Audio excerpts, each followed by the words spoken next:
우리가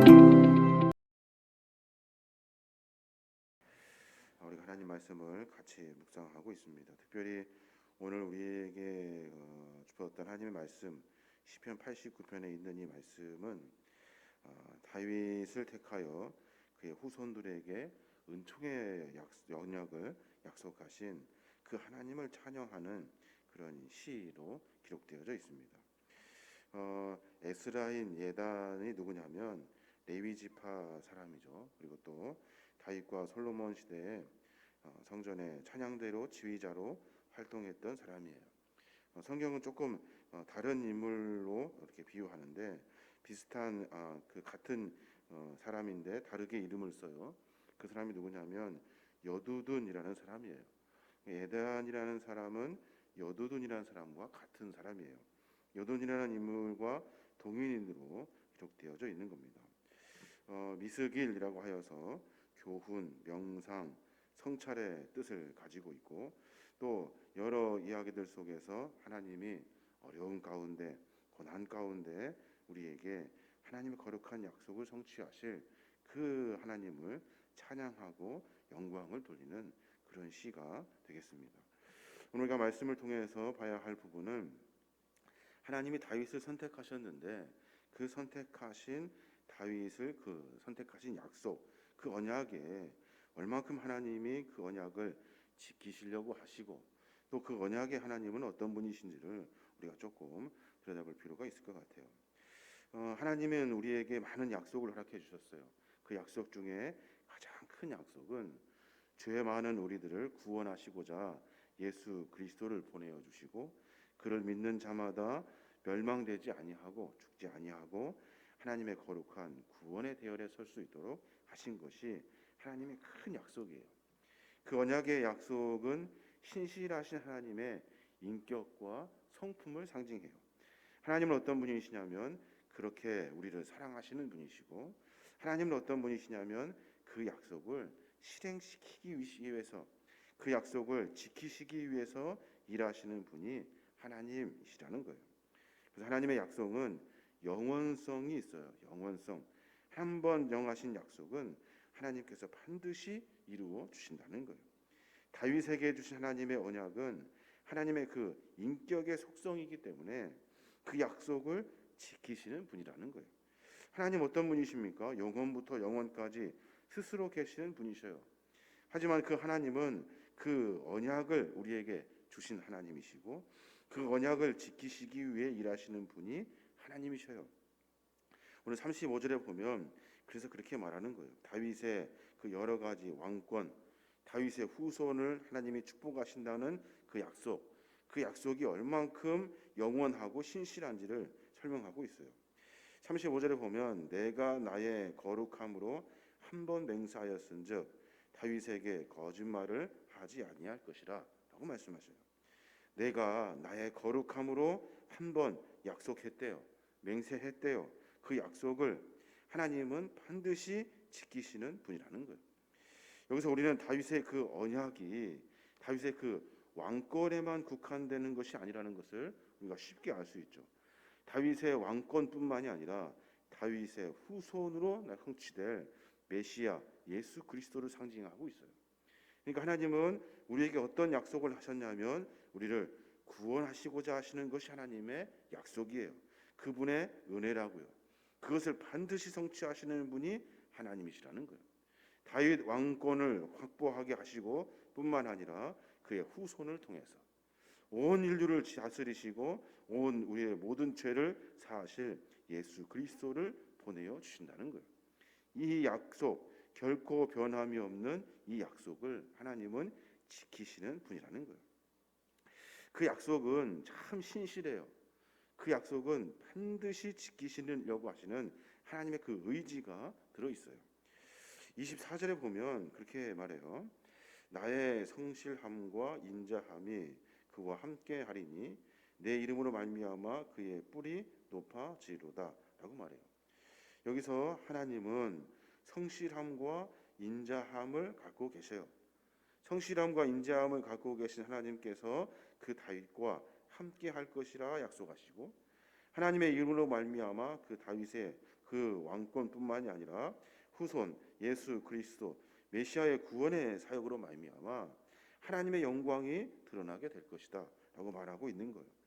하나님의 인자하심과 성실하심, 이것은 하나님의 성품을 말하고 있는 거예요. 앞에 보면 14절에도 똑같은 말이 반복돼요. 뭐라고 하냐면 의와 공의가 주의 보좌에 기초라 인자함과 진실함이 주 앞에 있나이다 라고 말해요. 주님은 인자하신 분이라는 거예요. 인자하신 분, 긍휼이 많으신 분, 은혜가 넘치시는 분이 하나님이셔요. 주님은 신실하신 분이셔요. 성실하신 분이셔요. 성실이라는 말은 견고하다, 확실하다, 충성스럽다, 반드시 이루어낸다라는 그런 의미를 가지고 있어요. 이 하나님의 성품으로 말미암아 구원의 역사를 이루어 가신다는 거예요. 46절에 보면, 그러니까 내일 봐야 될 본문이지만 46절에 보면 그런 말이 있어요. 여호와여 언제까지니까, 또 49절에도 주여 주의 성실하심으로 다윗에게 맹세하신 이전 인자하심이 어디까지입니까? 라고 의문하며 묻지만 하나님의 그 약속은 반드시 이루어진다는 거예요. 그 약속으로 말미암아 하나님은 그 일을 이루시려고 한 걸음 한 걸음 전진하신 분이라는 거예요. 문제는 뭐예요? 문제는 그 언약 백성의 결코 그 고통을 잊지 아니하시는 하나님인데, 문제는 우리 인간이 그 약속을 파괴해 버린다는 거예요. 30절에 그 얘기가 나왔어요. 만일 그의 자손이 내 법을 버리며 내 규례대로 행하지 아니하며 31절에 내 율례를 깨뜨리며 내 계명을 지키지 아니하면 내가 회초리로 그들의 죄를 다스리며 채찍으로 그들의 죄악을 벌하리로다 라고 말씀하셔요. 하나님은 약속을 지키시는 분이셔요. 문제는 뭐예요? 우리가 그 약속을 잃어버리고 하나님의 거룩한 법도를 지키지 아니하고 규례를 따르지 아니하고 모든 율법과 계명을 다 깨트려 버렸다는 거예요. 결국에는 죄 안에 살게 되고 그로 말미암아 지팡이와 채찍으로 우리를 징책하신다는 것이 하나님이시라는 거예요. 우리의 삶의 여정 가운데 여러 일들이 있습니다. 하지만 우리가 분명히 붙들어야 될 것은 하나님은 은혜가 많으신 분이셔요. 인자하심과 성실하심이 가득한 분이셔요. 주님은 우리를 사랑하시는 분이고 우리가 고난 당하거나 우리가 죽도록 내버려 두시는 분이 아니시에요.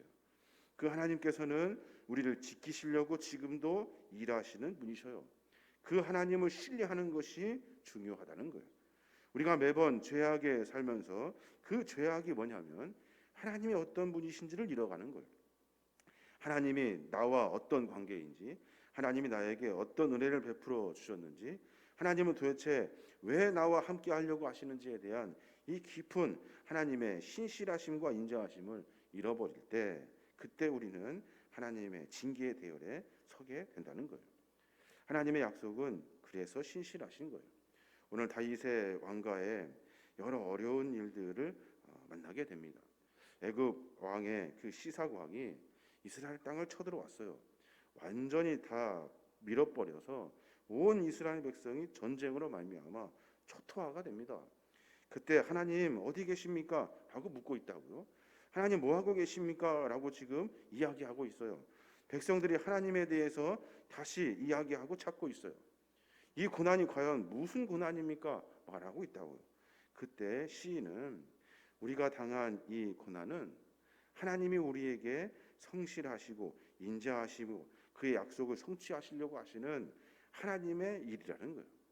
그 일을 우리가 너끈히 주님만 바라보며 감당하여 이길 때, 그때 하나님은 우리를 구원하셔서 하나님의 거룩한 그 약속을 이루어 가신다는 거예요. 다윗 왕가 무너지지 않는다는 거예요. 하나님은 다윗을 통해서 예수 그리스도를 우리에게 보내어 주시고 모두가 다 죽는다, 모두가 다 끝이다라고 말하는 그 순간에 죽음을 이기시고 우리에게 새 생명을 허락해 주신 예수 그리스도를 우리에게 보내어 주신다는 거예요. 그 신실하신 약속을 잃어버리지 않고 한 걸음 한 걸음 전진할 수 있어야 한다는 겁니다. 우리는 삶의 여정 가운데 여러 일들을 만납니다. 작은 일이 우리 믿음과 신앙에 여러 가지 문제를 만들게 되고 별거 아닌 일로 하여금 우리가 하나님을 잃어버릴 때가 참 많습니다. 분주함으로 말미암아 하나님이 우리와 함께 계시지 않고 나는 그저 열심히 세상에서 사는 것 같지만 점점점 지팡이와 채찍으로 징계를 만나게 되는 그런 인생의 연약함들이 우리 안에 있어요. 하나님은 어떤 분이십니까? 하나님은 고난을 겪고 있는 우리를 내버려 두지 아니하시고 도우시는 하나님이셔요. 하나님은 어떤 분이십니까? 우리가 죄악 속에 있다 하여도 다시 하나님의 이름을 부르면 하나님은 우리에게 은혜를 베풀어 주시는 신실하신 하나님이셔요. 왜냐하면 하나님의 궁극적인 목적은 우리의 구원에 있기 때문에 그래요. 그 약속을 이루시기 위해서 한 걸음 한 걸음 전진하시는 분이 하나님이셔요. 다윗 왕과 전쟁 몇 번 만났다고 무너지는 일이 아니라는 거예요. 다윗 왕가뿐만이 아니라 하나님의 거룩한 그 메시아의 약속은 세상에 별일이 다 있어도 반드시 이루어지는 것이 하나님의 거룩한 계획이라는 거예요. 우리의 삶의 여정 가운데 다시 주님을 만나야 합니다. 다시 주님을 의지하고 신뢰해야 돼요. 하나님이 어떤 분이신지를 우리가 분명히 고백할 수 있어야 하는 거예요. 작은 일, 조금 어려운 일들, 그리고 조금 좋은 일들, 즐거운 일들 만나면 신앙과 믿음이 쉽게 날아가 버리는 그런 연약함이 아니라 어떠한 경우에서도 하나님의 은혜를 구하고 어떠한 경우에서도 나와 함께 하신 하나님을 놓치지 않는 그 믿음과 신앙을 우리가 가져야 하는 겁니다. 어떠한 도전에도 전혀 흔들림이 없고 어떠한 상황에서도 그의 약속의 신실하심을 의지하고 살아가는 것, 그것이 바로 우리의 신앙의 고백들이 되어야 하는 겁니다. 오늘 36절에 보면 그의 후손이 장구하고 그의 왕위는 해같이 내 앞에서 항상 있으며 또 궁창의 확실한 증인인 달같이 영원히 경고하게 되리라 라고 말씀하셔요.